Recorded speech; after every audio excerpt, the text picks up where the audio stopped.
All right. We are going to dive right in.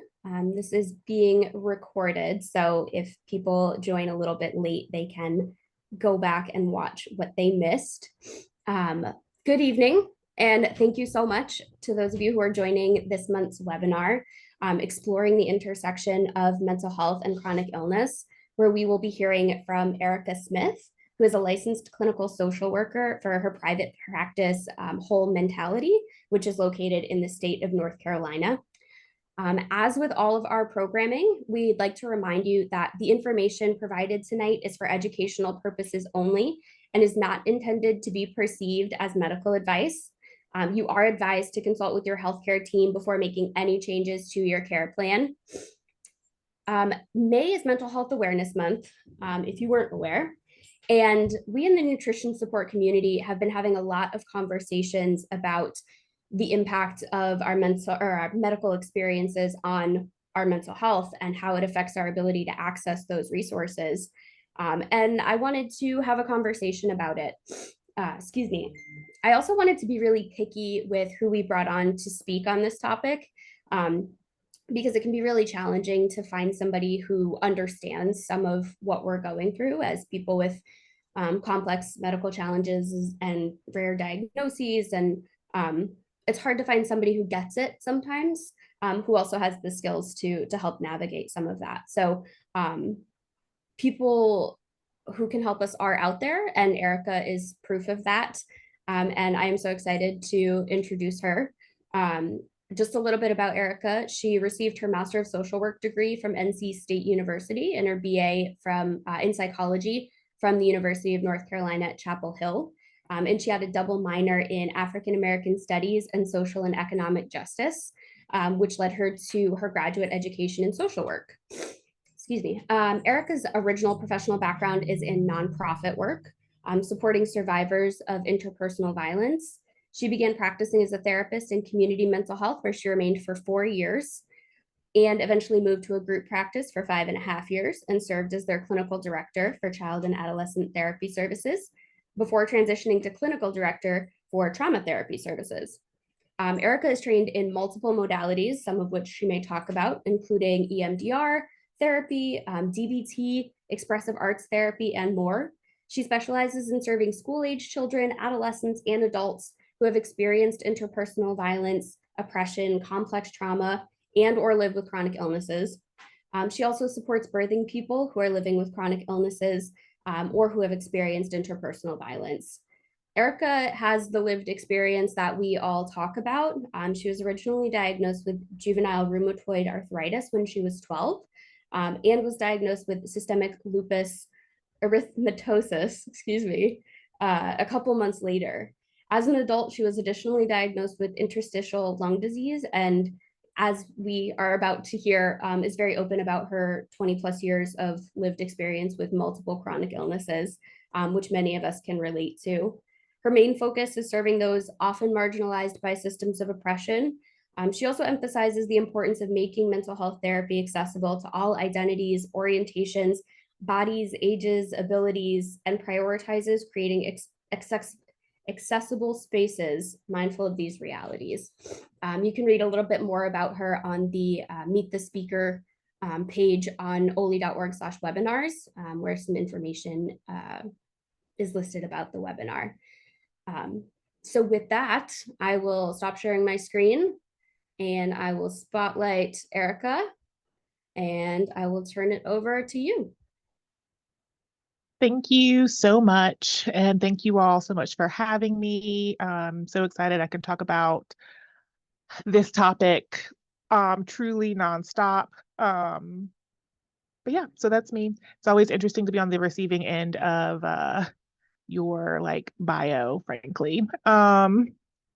Most important thing about me, I have a dog named Toast. I will mention her regularly. Also, I apologize. You may hear her in the background. If I close my office door, it will be worse. If I leave it open, we may get through this without hearing my dog at all. But she is a rescue and she's great, and that's her. So you heard a lot about me, some other really non-interesting things is I drink way too much coffee, as my doctors like to remind me, but I refuse to switch to a decaf lifestyle at my own demise, frankly. And I do a lot of reading about things that have nothing to do with mental health. I'm currently on a vampire, dragon, werewolf, magical people kick. And why am I sharing these random things? Because part of what we're going to do today is talk about how we take care of our own mental health. I'm going to give you like the overview. So when I was 10, I started having what everyone thought were growing pains. I was really fortunate in that my childhood pediatrician was also a family friend. And after about 2 years of what everyone thought were growing pains, she recognized that there had to be something else going on. And so I was referred to a pediatric rheumatologist who, excuse me, almost immediately diagnosed me with juvenile rheumatoid arthritis. From there, I did not know this. He pulled my parents into the hall and said, "There's something else going on with Erica. We just do not know what it is yet." Fast forward, that was in January, that March of 2003. Um, we, I got a cold. That cold did not go away. That cold turned into a fever of 108, which as a 12-year-old meant absolutely nothing to me, but to my parents meant a lot of things. And long story short, that resulted in what was a diagnosis of systemic lupus erythematosus, or lupus for short. If any of you are familiar with lupus or you've ever seen House, you quickly recognize that lupus is one of those diagnoses where we're like, we're pretty sure it's lupus, but we're not really sure. But over the years, my symptoms only further confirmed that that is, in fact, the disease that I had. I was very fortunate in that I was diagnosed pretty early and pretty immediately. Oftentimes people go years, if not decades, without a diagnosis of an autoimmune disease or of lupus. And it's in and out of hospital a lot as a kid, missed a lot of school, um, all the way through college. In high school, I was actually a Make-A-Wish kid because I lived with a life-threatening disease and was constantly in the hospital growing up. Um, and then they always said that they're like, you have like a lung condition as a result of your lupus. As an adult, uh, nope, as an adult, I was reading my own paperwork one day and I saw these words, interstitial lung disease, but no one had actually told me that. So I found out about it by like reading my own medical documents one day. And so there are folks who have ILD on their own. Mine is really like a complication or an extension of my lupus. So you might hear me breathe strangely or gasp for air at different points, is because one of my main lupus symptoms is limited lung capacity due to inflammation in my lungs. On top of that, I also have, and I'm very open about this, I have generalized anxiety disorder. I take medication for it. I take Prozac. Very thankful for that. On top of my lupus medications, one of the reasons I do take that is because a lot of my lupus medications actually interfere with a lot of psychiatric medications. And so that is the one that works for me and doesn't sort of negatively impact my lupus medications, for which I take lots of things. And I also get an infusion regularly where I go to the hospital or go to the extension of the hospital and sit for about 6 hours connected to an IV for medication that really does save my life. And I am a mental health therapist. I own what is now a group practice in Raleigh. And we really like focus on creating accessible mental health care for folks within our capacity. And that journey, and even finding a space for something like accessible mental health care where people and medical devices could enter the space without a lot of interference, was a journey in and of itself. We're going to talk a little bit about all of that today. I also want to thank you all for the questions. That really is going to shape sort of the direction that we go today. Some of you sent in questions and I was able to get those in advance, so I appreciate it. All right, so one of the big things is, while we recognize that the origins of mental health therapy may have intended to support all, we also recognize that a lot of our practice and language actually originates from inherently ableist systems. I just like to say that point blank up front because it's the reality of the profession which I was trained, and I'm still learning and undoing a lot of things in how I was originally trained, even if the intention was ideally in the correct place. A lot of how that execution comes out is not always the most accessible or affirming care. Um, these systems also include what we are socialized to identify as trauma and accessibility. And some of what we're going to be talking about today is ways that we can advocate for ourselves and our mental health, and also sort of rethink about what is and isn't trauma, and what is and isn't accessibility. So some of the biggest pieces that I hear a lot about what makes mental health inaccessible are finances, geography. So not just like where you live in relation to a therapist's office, but like literally being able to access that therapist's office.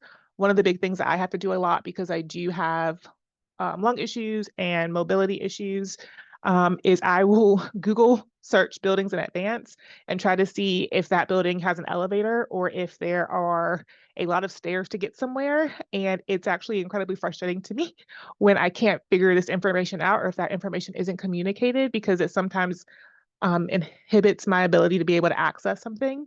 And there are some days where stairs are no problem, but other days where not it's not my jam.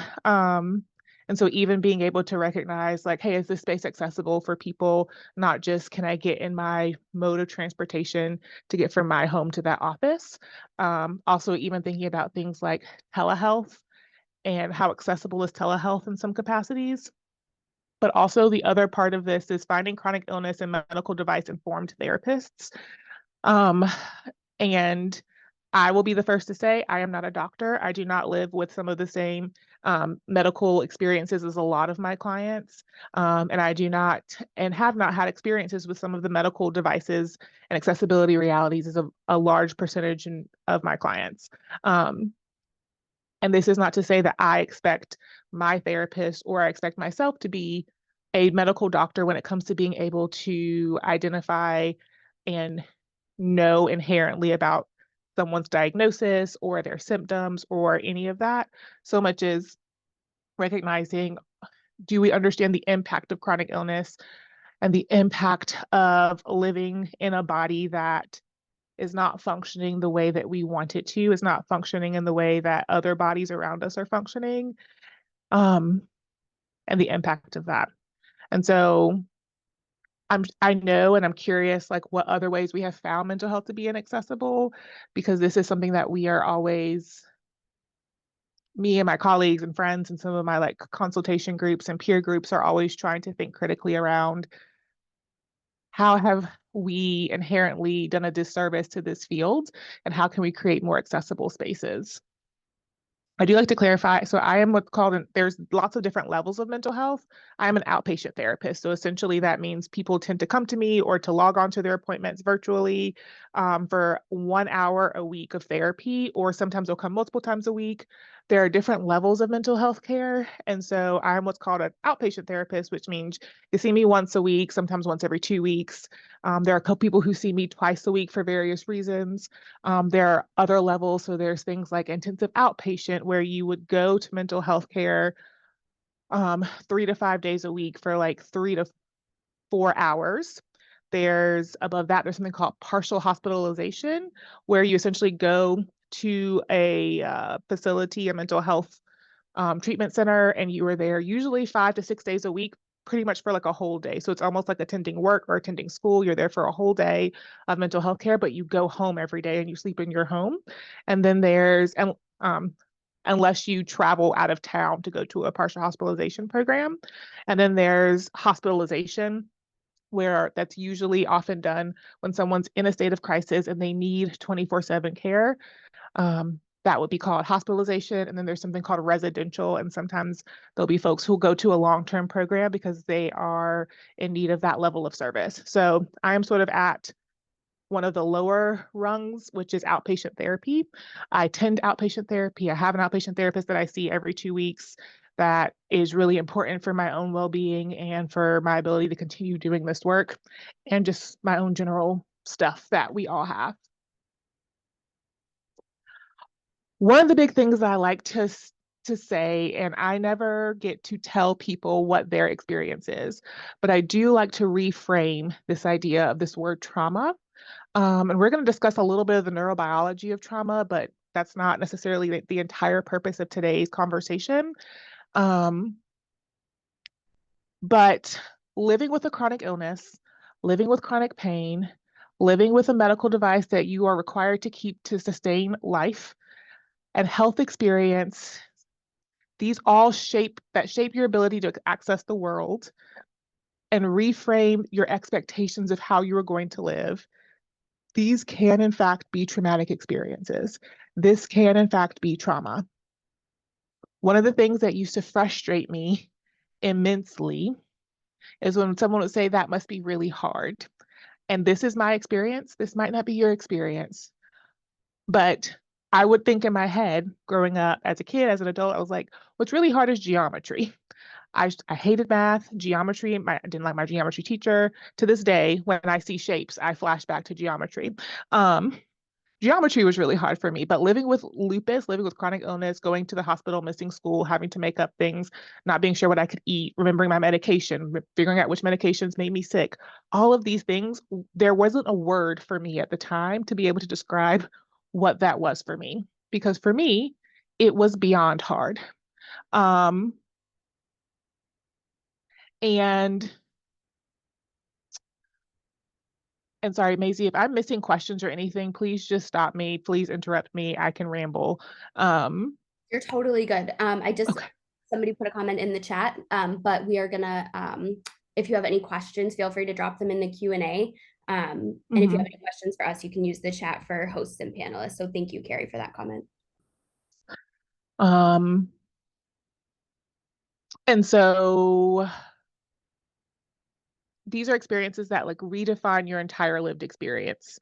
And these are things that need to be processed. So we'll talk a little bit about, we're going to really dive into your questions, and that's really going to shape the conversation for this evening.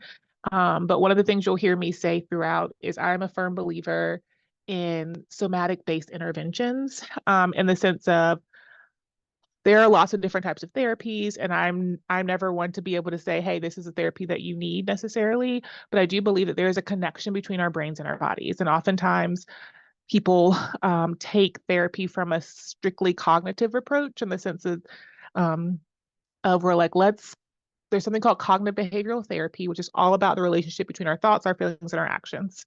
And there is a place and a value in that. However, for most of us, our trauma is also stored not only cognitively, it's stored in our bodies. Our bodies remember the experiences, our bodies remember the pain, our bodies remember all of these things. And if we're not engaging about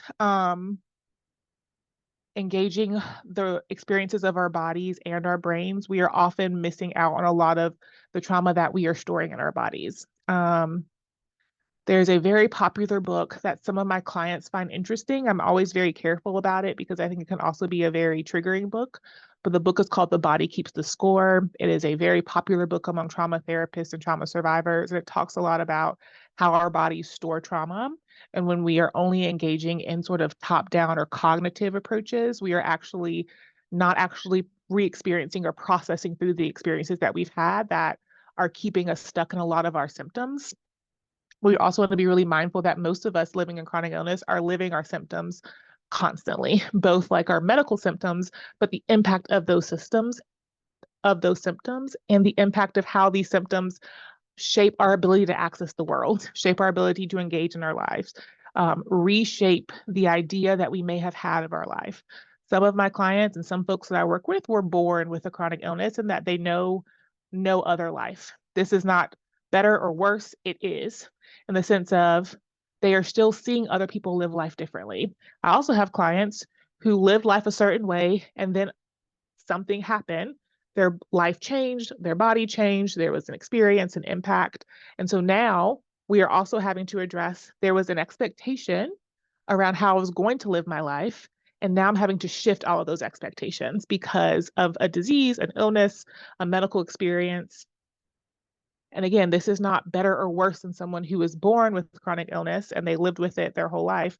It is different. And so all of this is a matter of like, how are we seeing our experience, and are we making space for processing through that? We're going to talk a little bit more about what that means as well.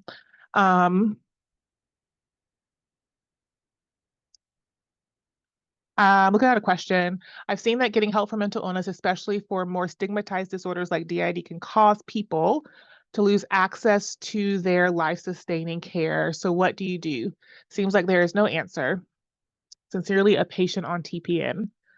And this is a really big question. And one of the big things I'll always talk about, and you'll see me say this again later, is I really believe, and this is not disrespect, I did this to my own therapist, and I encourage clients to do this as me as well.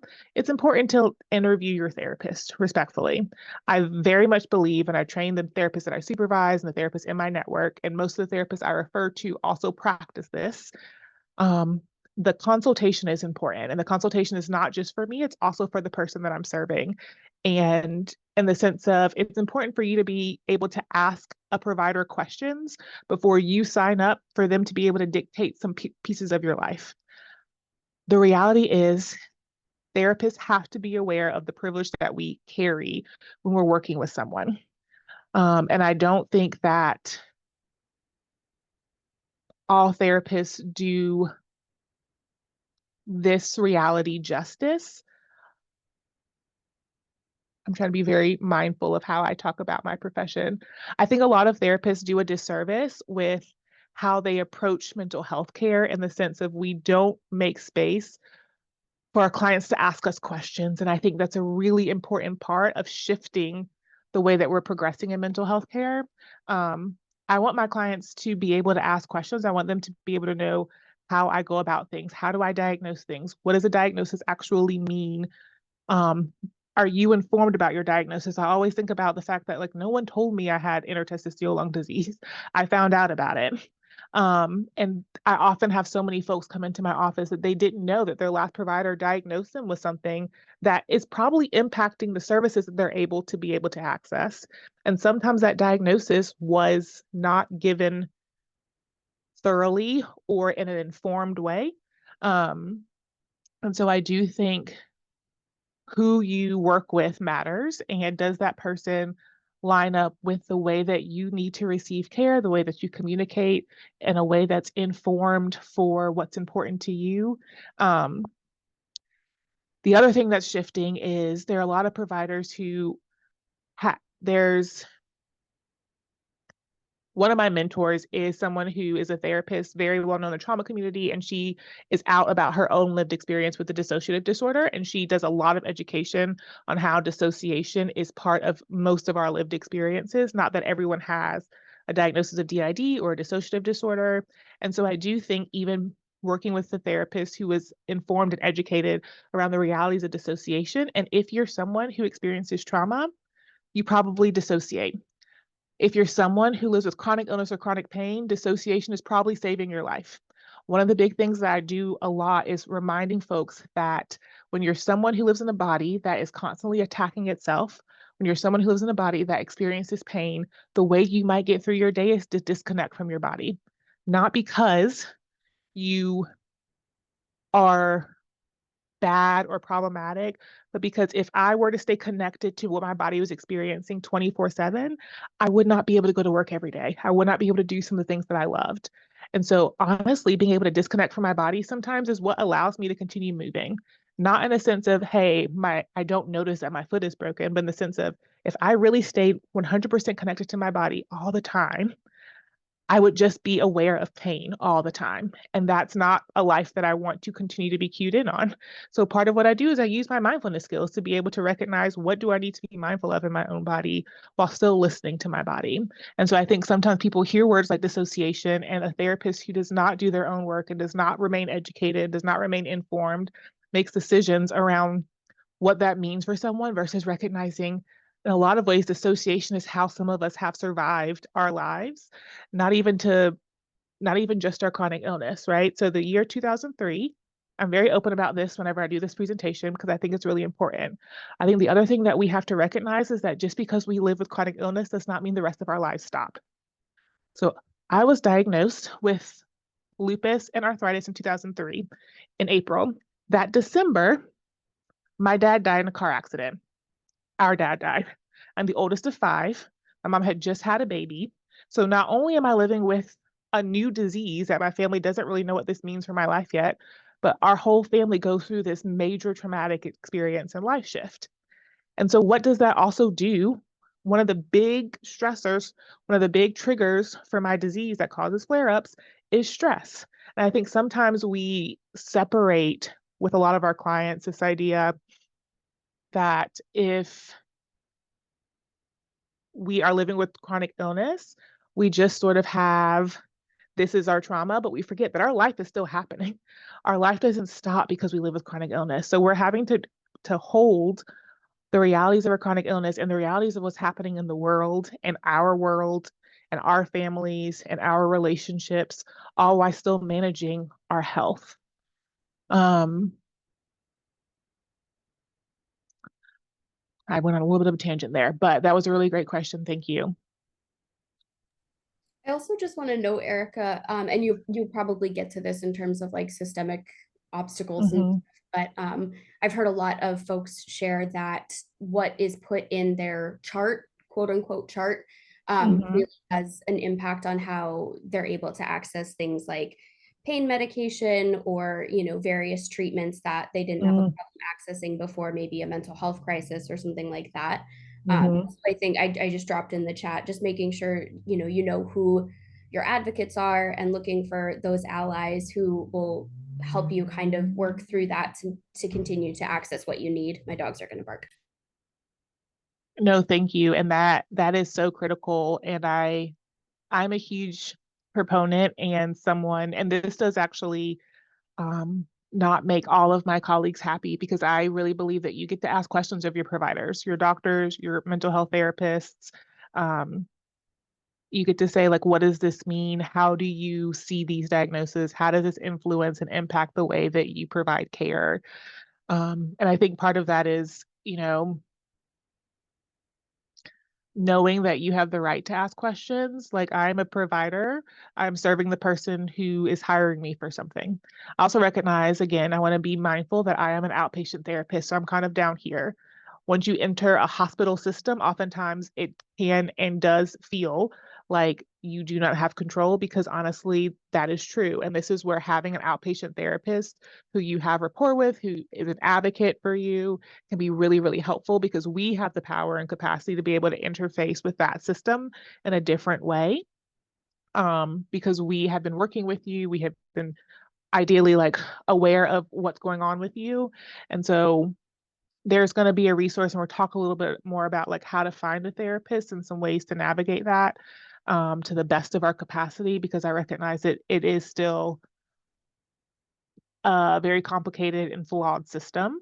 And I work in North Carolina, so I know the systems here, and every state is a little bit different in how they navigate and execute mental health care. Um, 30 times a second. So this is how frequently our brains read everything happening in our bodies. And this is necessary for sustained life, but this is also one of the ways I like to communicate how often we are aware of our symptoms, how often we might be aware of our discomfort, our pain, our limitations, what's going on.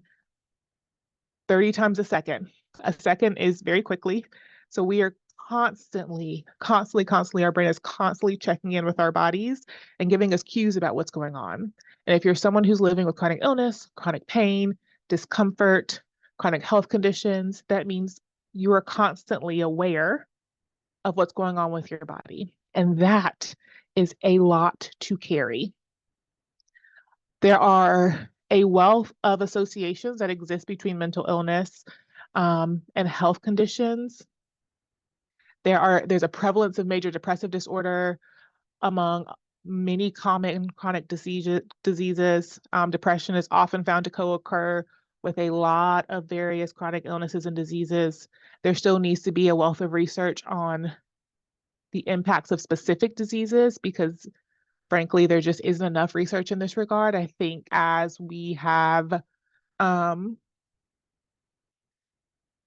as we have progressed, the generation that we are in currently talks a lot about mental health.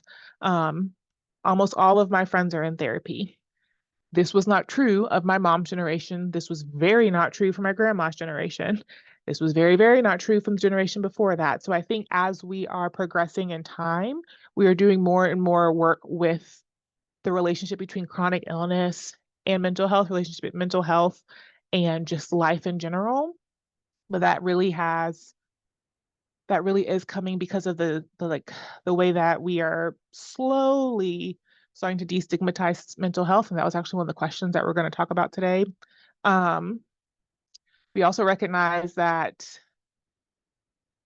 if you're living with a chronic condition, it actually is a risk factor for mental illness. When you live with a chronic condition, the likelihood of you also living with a mental illness, whether it be generalized anxiety disorder, as is my case, depression, PTSD, so I mentioned DID, really any other, there's like so many diagnoses, sometimes it's OCD. The risk goes up exponentially. It also increases the risk for things like tobacco use. It also increases the risk of, oh my gosh, I just forgot the word. Suicidal ideation, the risk of impacts of other behavioral conditions. And so when you live with a chronic illness, when you live with this 30 times a second awareness of your body functioning in a different way, functioning in pain, functioning in discomfort, it makes a lot of sense that we also might have to struggle. We might also struggle with things like mental illness. We might also struggle with feelings of sadness, feelings of anxiety, feelings of needing to control something, recognition of the impacts of trauma, because our brains are constantly cueing us ongoing that something's not right, something's happening in our body, something stressful is going on. And our brain is doing that because our brains are wired for survival. I recognize this. What that means is our brains are wired to keep us alive. And one of the ways it does that is by letting us know when something's wrong. Originally, this was because if you break your bone, your brain is going to cue you so that you can get that fixed. If you're bleeding, your brain is going to cue you so that you can stop the bleeding so that you can survive. But when you live with chronic illness, our brains are cued to constantly send us those signals because, again, our brains are wired for survival. What this also means is that when we try to enact change, it's very different because on the other side, while our brains are wired for survival, our brains are also wired for the familiar. What does this mean? This means that when something changes, our brain is cued to hold on to the familiar because the familiar is safe. And I always use this example. Safe does not mean healthy necessarily. Safe means that our brains know what to do with that. If you've ever changed and had a difficult time with change, it's because our brains don't know what to do with this new information. Our brains have to learn the new information for us to know that, hey, this is our new safe. Even if you move homes, if you ever had that happen, if you move schools, if you change jobs, it's not that you don't like this new thing. It's not that this new thing isn't good for you. It's that our brains are wired to hold on to the familiar. That's what our nervous system is wired to. Our nervous system is wired for the familiar. This is also one of the reasons if you've ever heard a therapist or a coach or a doctor say, just change one thing. It's because if we try to change too many things, we change nothing because our nervous system is like, this is too much change, too much new information. And so when I'm working with people with chronic illness, part of it is also understanding this fact that like our brain is constantly cueing us what's happening in our body. And when something changes, not only is that change potentially stressful and potentially painful, but it's also foreign, and foreign sends us cues of danger. So I want to start to break this down a little bit more on some of the questions that you all sent to Maisie, because I thought they're really helpful, and I thought this might speak more specifically to your group. And this is sort of like going off of this last part. So the mindset of making, and I really just copy and pasted the question. So mindset of making adjustment from mouth feed to having a feeding tube. Again, I want to come back to this statement that our brain needs time to learn a new thing. It's new, it's foreign, and oftentimes a lot of these things sometimes are not wanted.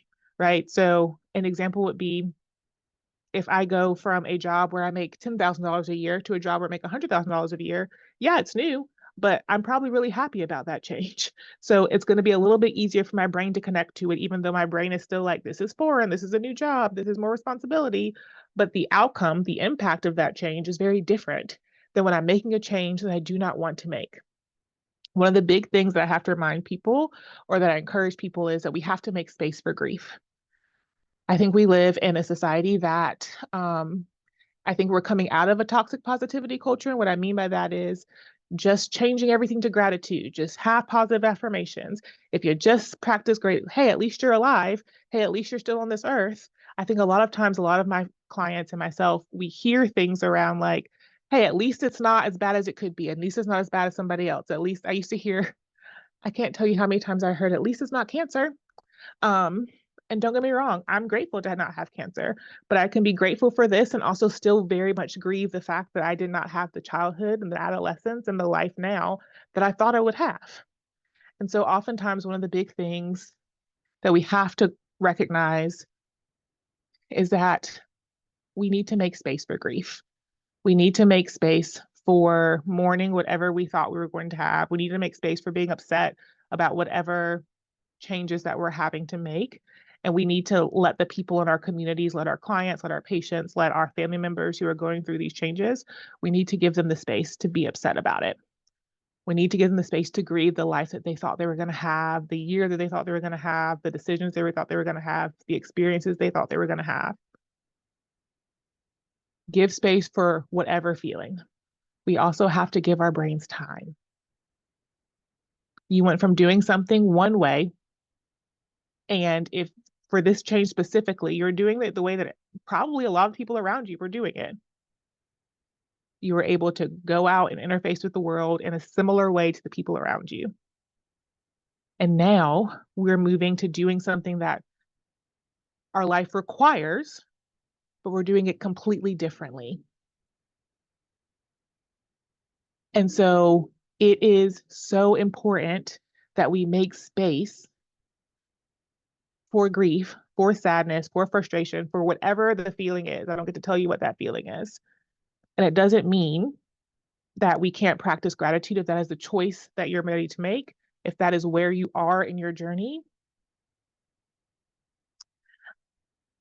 And I had to, unfortunately, educate a lot of people in my life around this. The other thing that I like to say is one of the big things after and I realize this is not the same, this is not a parallel, but I want to talk about the impact of language. I'm the oldest of five. So my siblings and I were together a lot. Actually, my brother lives with me now. And when we would see family, they would say, hey, how's it going? How are you? After I was diagnosed, my siblings would be asked, how are you? I would be asked, how are you feeling? And it took a while for me to figure out why I was so irritated with people because I didn't notice the like gentle shift in language. But we also want to be really mindful, like, not that I want people to ignore the fact that I have a chronic illness or ignore that, but I also wanted to be 14 and I wanted my aunts and uncles to ask me, how are you? Before they jump to, how are you feeling? How's your lupus? And so sometimes when we're making adjustments ourselves, we are also having to adjust how everyone is treating us. And sometimes they're grief with the fact that like everyone's treating me differently now. And there's some realities around that, right? Like there's some realities around the fact that sometimes I needed help getting up and down. I needed help stairs. I needed to find the elevator. Those were some realities. But I'm having to change the way that I experience my life. And I'm having to recognize my clients are having to recognize that everyone around them is also treating them differently. We have to make space for people to feel whatever they're feeling and recognize that our brains need time to process a lot of these changes. No idea what time it is. Okay. There's another question. How to get a better quality of life living on TPN. I have no energy for anything after I finish my 6 hours of work every day. I'm going to go back to my original point of making space for grief. And I think I'm going to be honest, I am a terrible example of this. I do like to be upfront. I am unmarried. I do not have kids. This is a reality of my life. And why is this important? Because someone who is living with chronic illness or chronic health conditions, who is also navigating parenting, marriage, relationships, that is a whole nother level to your lived experience. And I think sometimes it's important to be able to acknowledge, like, you have playing all of these roles, you are fulfilling all of these roles while also carrying this reality. I like to tell people sometimes it just sucks. Sorry if that's not the appropriate word. I don't have another one. If it was just me by myself, I would use stronger language, because that's honestly how I feel sometimes. And this is how it feels for a lot of people. The biggest thing is to listen to your body and to notice when you can't do what you can't do. And that's not often the answer that people want to hear from me. I do like to tell people I'm very much a direct personality. I'm a direct therapist. I let people know this up front in their consultation before they hire me, because I am not everyone's vibe, and that is okay. I'm really good at connecting clients to therapists that might be more their vibe. The other thing is being able to advocate for the best medical team that you can access. Please hear me when I say the best medical team that you can access. I have the privilege of living in the middle of two very large hospital systems in North Carolina. I live between UNC Hospital and Duke Hospital. They are very well known. They have medical schools. It's a whole thing. And so when my doctor doesn't work, I call my specialist, who I love, and I'm like, I need a new one. And I have the privilege of having filtered through enough doctors to have one that really does well with this. I recently had to find a new primary care provider, because I had a new primary care provider every 6 months in my last place, and that just doesn't work for someone who has systemic chronic health issues. Love my new one. She's great. She responds to medical things. But it took years before I was able to say, I had a doctor, a rheumatologist, who I did not like for 3 years from college through grad school. She terrified me. We had very different personalities. I wasn't super honest with her, because every time I said that I wasn't doing something that she wanted me to do, but I was in grad school and couldn't afford to do some of these things, I felt judged. So the only reason I ever left that doctor was because I switched insurances and she didn't take it. And I was so happy. But that was an experience where I had to learn, like, okay, I went to my new doctor and I realized I was very honest with this new doctor because of the rapport that we had. But it was also about, now I can access this new doctor because my health insurance changed.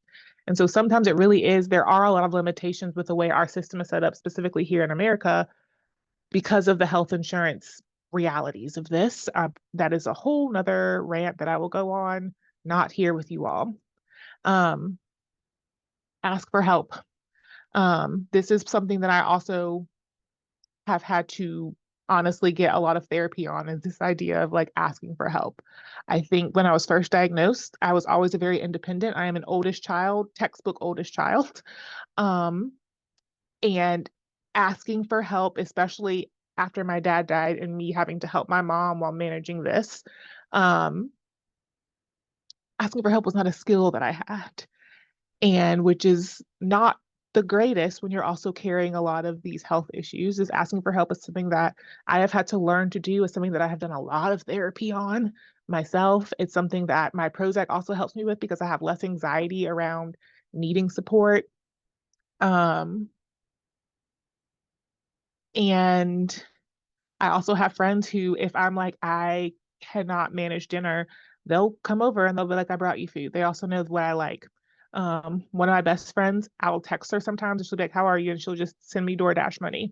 She's like, I don't cook, but I can send you DoorDash money. And so part of that is me having to have gotten to a point where I can ask for help. And that was not easy. And again, please hear me when I say I did a lot of therapy around being able to ask for help. I am very open about my experience because I think it's important. I also really believe in the power of screaming, and people sometimes laugh, but I am often very frustrated by my limitations, and I've had to find ways to express that frustration in healthy ways. And for me, that is hitting things respectfully, as in, like, punching bags, not people. I like to scream, that because screaming, I can sit still and scream. I live in an apartment, so I usually scream in the car while driving because no one's really concerned about my well-being in those moments. And so I talk a lot with clients around like, how do you let out this frustration? What is your jam? And not everyone's okay with like screaming or hitting things. Again, things that don't hurt you or other people. But what are ways that you let things out? Um, do you throw stuff? Do you go axe throwing? I live in the South. People do all kinds of things to let out aggression. We just explore safety. Um, but what are healthy releases for you? Because oftentimes we are carrying this frustration in our bodies, which is also really going to exacerbate our health conditions oftentimes. Asking for reasonable accommodations in the workplace is huge. And for me, this has really looked like shifting jobs at times because sometimes there's like this battle of what is my legal right as someone who's living with chronic illness and what do I have the capacity to fight? And I would love to say that these are always connected, but sometimes they're not. So for me, there have been times where I've had to leave jobs and find a new job. I found a new job before I left my job, because that work environment was not serving my health realities. But I am also someone who really very much advocates for asking for the accommodations that you need and finding a therapist or a doctor who's willing to support you in that journey. I have written a lot of notes around the impact of this health condition on someone's mental health or worked with a doctor to get the right documentation to that person's employer. And so asking for help might also mean doing some requests at your place of employment. Um,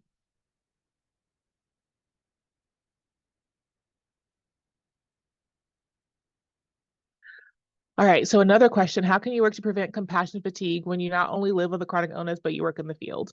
And so this means lots of different things. And so I am a person who lives with chronic illness who's a therapist, and I would say about 1/3 to half my caseload is chronic illness, and that is on purpose because I also have a lot of people who don't live with a chronic illness, or they haven't told me that they do rather. Um,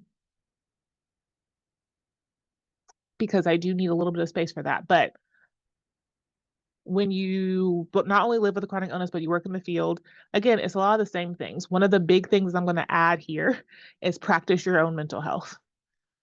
I hope you've heard me say all the different times about things like me going to therapy, me taking medication that supports me. Not everyone needs medication. Not everyone wants medication. Do your own thing. But when I started waking up at 2 o'clock in the morning every night, I was like, this is not healthy nor sustainable. Finding your own mental health practice, finding your own ways of release. And the other thing I'm a big proponent of is taking time off. And I realize this is not always possible for people based on the realities of time off, based on the realities of needing money, resources, whether or not you're in a job situation that has paid time off. There's so many different realities around that. And so sometimes when I'm working with folks who paid time off or time off is not part of the reality, we focus on finding vacation moments. And so what does that mean? Can you take a longer shower? Can you find support for your kids once a month or once a week? Can you find a way to go for a really long walk? What is something for you that you enjoy that doesn't cost money or resources or that you can access? Can you go to the library? I have a lot of clients who love bookstores. And so we're like, okay, go to the library, sit there, take a coffee, live your best life. What are the ways that you can find vacation moments? What are some ways that we can work on your schedule so that you have one evening a week where you can sit on the couch?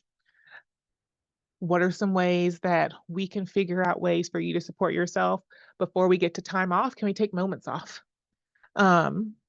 And sometimes it's a matter of like, for me, time off also means that I do not have a full caseload of chronic illness patients. I love that work, but I also recognize the impact of that work. So this can mean a lot of different things for different people. But this is also something that if you are able to connect with a mental health provider that works, that you connect with, that you feel is a good fit, this is a great question to explore. I'm also someone who now takes time off because I have done a lot of therapy around this because I had a lot of my own stuff that I was carrying around trying to make up for the fact that I was living with a chronic illness and I felt behind in my own life, which is a negative cognitive distortion that I was carrying and living with. So sometimes it is a matter of like, I need help to learn how to practice mental health. I need help to learn how to take moments of rest. I need help to learn how to step away from this because it is not serving me right now. That is okay. Why is it so hard to get mental health providers covered by the health insurance? My battle with health insurance will last for the duration of my life. Money. This is very much a money thing. So I think there's just two sides to this question. One, why does your health insurance not cover mental health? And why are there so many therapists who don't take insurance?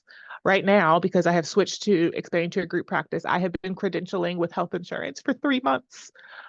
I should be in network by next month. So even the process of credentialing with health insurance is a process. Why doesn't my own health insurance does not cover mental health care? If I needed to be hospitalized, it will cover that, but it does not cover outpatient therapy. However, it covered my lupus stuff. So all of my lupus doctors, all of my lupus medications are covered. And at the end of the day, that was going to be more expensive. So I had to make some decisions around what is it that I need to be covered and what is it that I'm going to have to pay out of pocket for.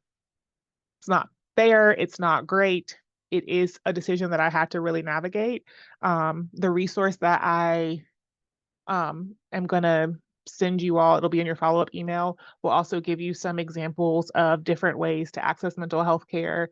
If you don't have as many financial resources to have it covered to pay for it out of pocket. And the other question that I tell people to ask is ask your therapist if they have any reduced rate slots open. A lot of therapists have reduced rate slots because we want to be accessible. We recognize we can't take every insurance company. Why can't we take every insurance company? One, because some insurance companies do not pay enough. So, for example, right now, one of the big hospital systems in North Carolina ended their contract with Cigna because Cigna decided that they did not want to pay remotely reasonable rates for like medical services. And unfortunately, it tends to take massive, large scale decisions like this to get an insurance company to pay like basic rates. I have not ever seen this happen before in North Carolina. Granted, I'm only 33. I'm sure things have happened that I don't know about, but it is very much it's this is the system that we have in this country, and it is incredibly frustrating.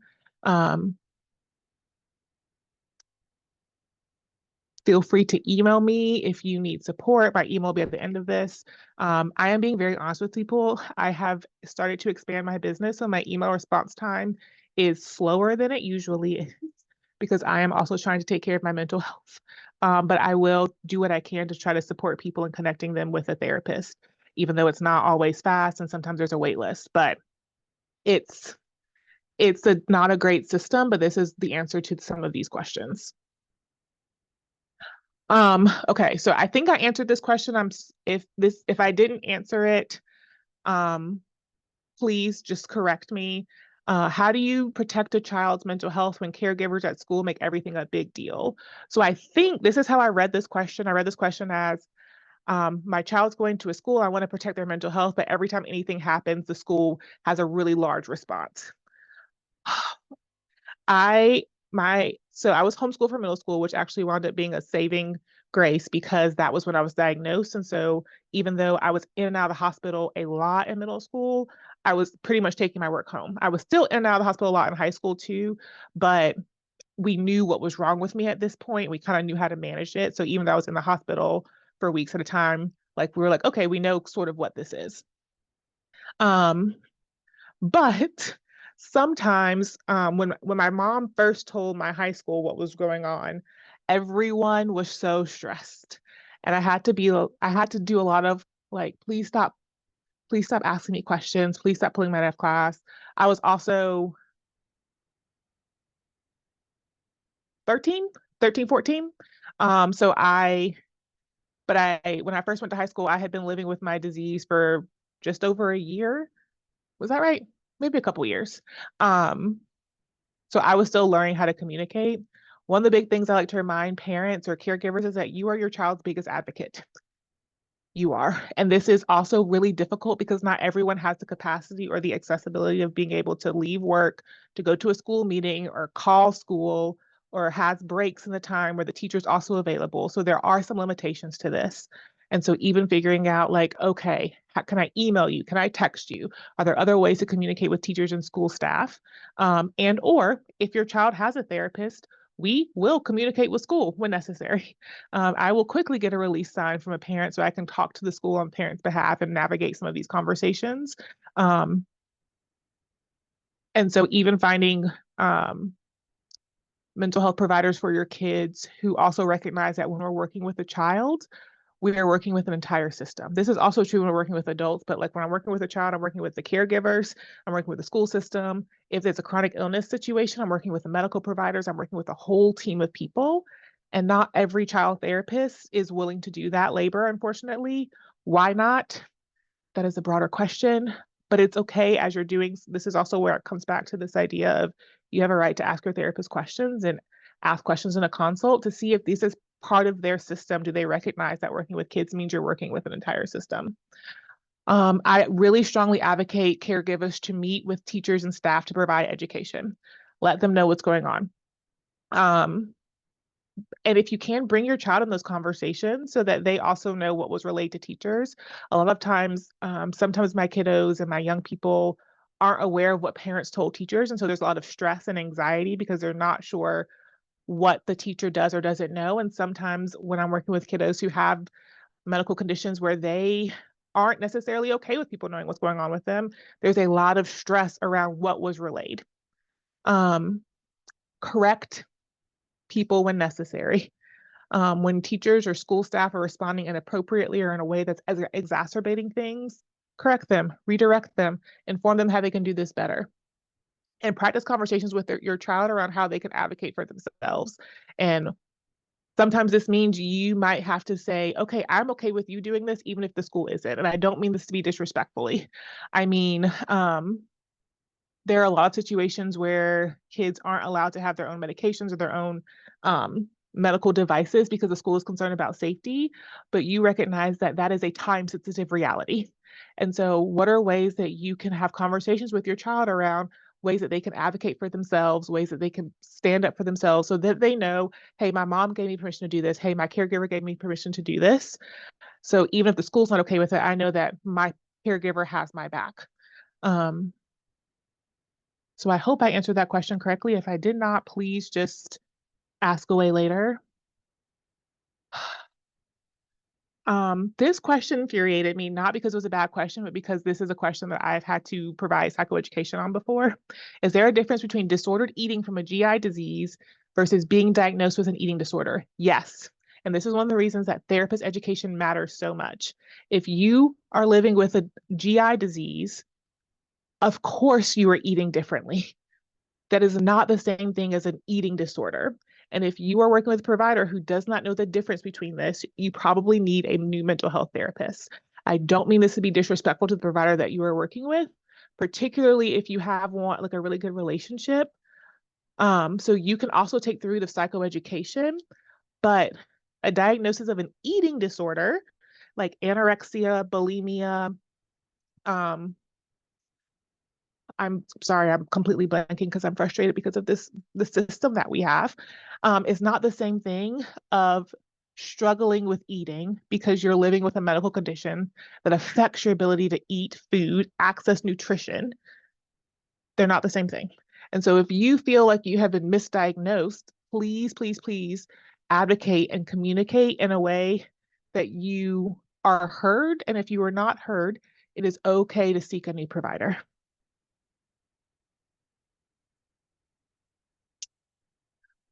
Um, what can non-mental health care providers do to support mental health for their patients and clients?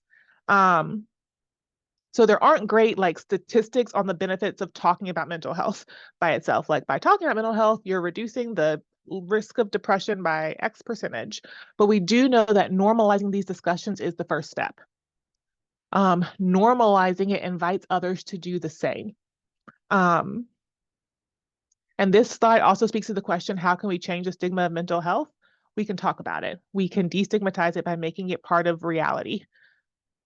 We all struggle with things that looks different for everyone, and sometimes it looks pretty similar. Talking about it, sharing, lets other people, invites other people to recognize like, oh, okay, me living with this is normal. This is a symptom. This is why I'm living with this. This is why I can't stop the worry, anxious thoughts. This is why I feel so sad all the time. This is why I, obsessively do X, Y, and Z.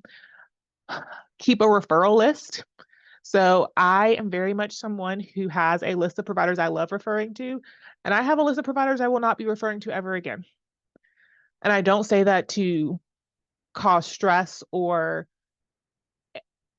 it is because once you have done someone harm, and or refuse to practice learning or collaboration, I don't necessarily want to invite potential harm to another person. So you having a referral list, you getting to know people in your community, also see if people in your own life are willing to share if they've had a good relationship with a provider, either personally, that because they work with that therapist, or because they know people who worked with a therapist. We therapists love referring to people that we know. We really like building relationships because we know, hey, if I refer Erica to this doctor, they're going to receive good care. That only supports the overall well-being and the overall mental health of the people that we're serving. Share your practice of mental health. What does that look like for you? That might mean therapy. That might mean you go for long walks. That might mean you volunteer. Everyone does different things for their mental health. I love to bake. I really should be gluten-free. Gluten activates my lupus, but I really like gluten-filled things. And so sometimes I live with the consequences. I am learning to bake gluten-free. It's fine. I am mourning that loss, but share your practice of how you take care of yourself. What does that look like? People think, my clients think it's hilarious that I talk about screaming. And I'm like, no, I scream when I'm driving if I'm frustrated. It releases so much tension for me. But these are also the ways that it can change the stigma of mental health care. Me talking about taking Prozac, there have been so many presentations where me saying that invites other people to say, okay, you talking about that is going to let me talk to my doctor about that. But I share because it's just part of what helps me. It's part of my mental health care practice. Everyone's different. All right, 7:03. Let me keep talking. Everyone is different, but sharing your practice can be really helpful. Take your How time. do I? We're not gonna cut you off. This is being Okay, recorded, so if people have to hop off, they certainly can and watch the rest later. But please take your time and continue. thanks. Okay. How do I balance advocating and educating others about feeding tubes with not pretending it doesn't exist, especially at work? Okay, so this was another question where I think I answered it correctly. Again, if I didn't, please just correct me. So I'm a big person, a big advocate for picking your battles. I do not always have the capacity for educating other people, especially people who are not listening, are not receptive, are one of my frustrations is when I talk about having lupus and people ask me, have you tried this diet? Have you taken these vitamins? If you only did yoga 3 times a week and danced in the rain, you would be cured. It makes me want to scream. Because I am the one who's lived with this disease for as long as I have. I'm also the one who has to navigate buying groceries, feeding myself, baking food, preparing things, learning how to cook, going to work, taking care of my dog, who was one of my mental health resources. But yes, I know she stresses me out. Like the other night when she woke me up at 3 in the morning because she wanted to play and it was 3 in the morning. So sometimes I really have to say, like, is this someone that is going to be receptive? Am I talking to the change maker? What does this mean? If I need to provide education to my job, is the person who I'm talking to going to be the person who can implement change? Or is the person who I'm talking to the person who's kind of being nosy and curious? Do I have the capacity for this conversation? Just because the conversation needs to happen doesn't mean I have to have the conversation today. Sometimes I do not have the capacity for this conversation, and that is okay. And so I'll say, hey, can we talk about this next Thursday at lunch? There are some moments where I am aware that me having this conversation right now is going to come from a place of frustration, and that is not going to be a service to folks. And I also like, is this person someone who I need to have this conversation with? Because sometimes people are curious about my disease from like a sort of a morbid curiosity place and less of a, this is a conversation that I need to have with you. And I think sometimes my passion for communicating about chronic illness is not always spent on the correct audience. And so I'm having to also learn, hey, this is the person, these are the people, these are the change makers, this is the audience, these are my people. But also don't be afraid to make noise when it matters. There are times when I have to say, that's wildly inaccessible, and here's why. Hey, this is not okay. This is not the system that we need to set up because that doesn't make sense for most bodies and most people, or certain bodies and certain people. And so when it matters and you have the capacity to sort of fight that battle that day, because there are some days where I don't have the energy. And so I have to use, I don't know if you all are familiar with the term spoonie. I use it a lot. Essentially, it comes from spoon theory and this idea that people with chronic illness, and we're also recognizing people with mental health illnesses, we have a certain number of spoons every day of energy. And there are some days where I have 10 spoons. I'm doing great. There are other days I wake up and I have 3 spoons. If I have 3 spoonfuls of energy, I have to think about how I'm going to use each of those spoonfuls of energy. And it's probably not going to be used explaining lupus to someone, explaining chronic illness to someone. It's going to be used getting myself to work, getting myself through the workday, getting myself home from work. Do I have the capacity for this today? All right. Any suggestions for easy ways to locate a therapist? And so search engines are a big one. Here it is. So you all, I'm gonna switch my share really quick. I think I am. I can do this. Haha, I can do this. Yep, looks good. Okay. So you're gonna get this resource. This is one of the things I give out to people. And it's about, sorry, I have 2 screens, so I'm like looking at my other screen. Let me move it. So these are some pretty common general therapist search engines. And there are some that have like fees based on financial need.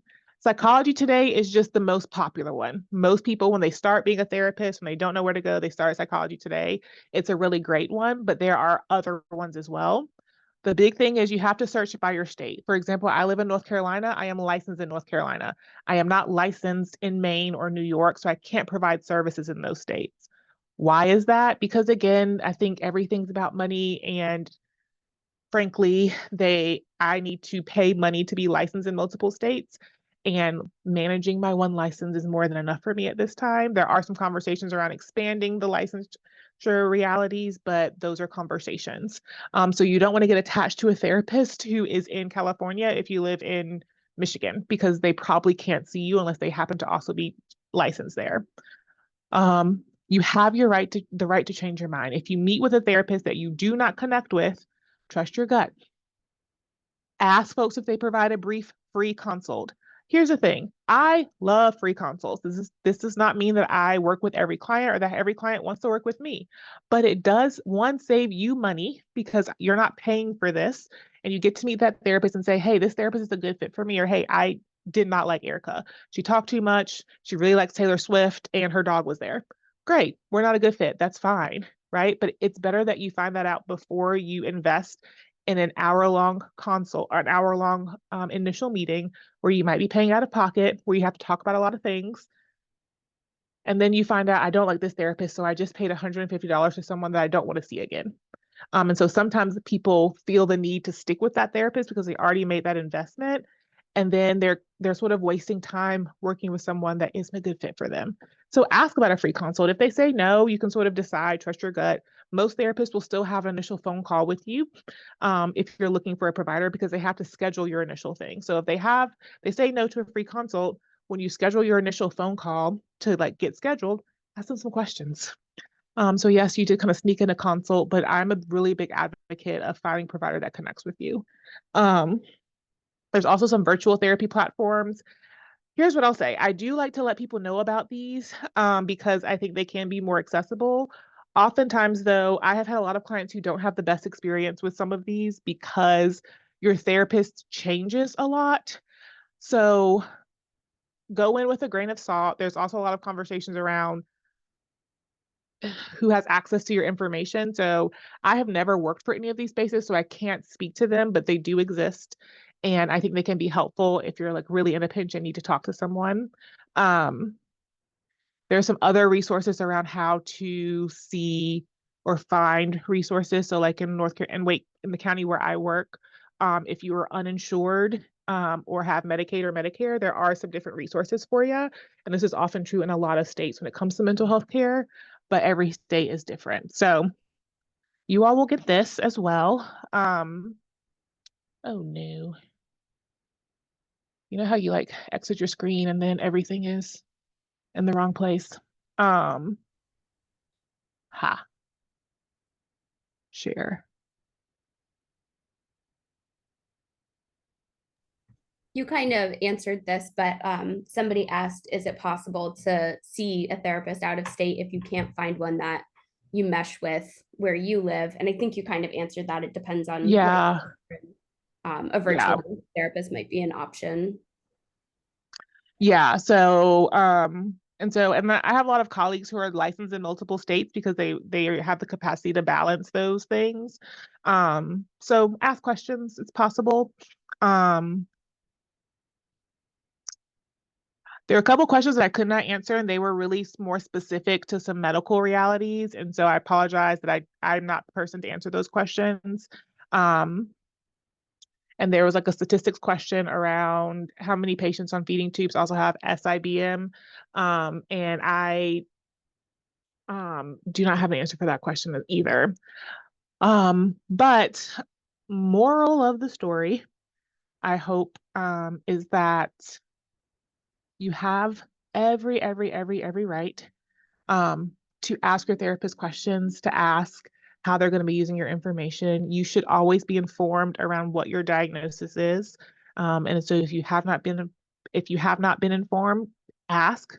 If you are billing insurance to a therapist, you have a diagnosis because insurance requires a medical diagnosis in order to be able to bill. If you're self-pay, you might not have a diagnosis because they're not necessarily required to do that as well. But if you are billing insurance, you have a diagnosis, ask what it is. If you would like to know, if you're curious. But you have a right to ask questions. You deserve a mental health care provider who you feel is listening to you, who you feel is hearing the questions that you have, hearing your concerns, and one that you do not have to provide all of the education to. I always like to say, I just because I have lupus does not mean that my clients who have lupus that I understand their experience because they are different. Lupus affects everyone differently. Everyone's diagnosis affects you differently. So this isn't a matter of me being an expert in every medical diagnosis so much as being able to discuss the realities and the impacts of chronic illness and chronic health conditions, but also making sure that my space is accessible for the realities of different bodies. But otherwise, please, if you have any questions, I'm happy to hang out. I really want to thank you all for having me, and I hope this was helpful.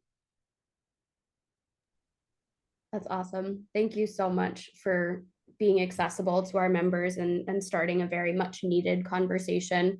Like I said at the beginning, it was really important to me to find somebody who understands because I've heard from a lot of our members that they've sought mental health resources and while they were, very well intentioned, they just missed the mark and, ended up maybe, at best not helping and at worst doing harm. So I think it's just really great that you're doing the work that you're doing and we really appreciate you being willing to share your time and expertise with us.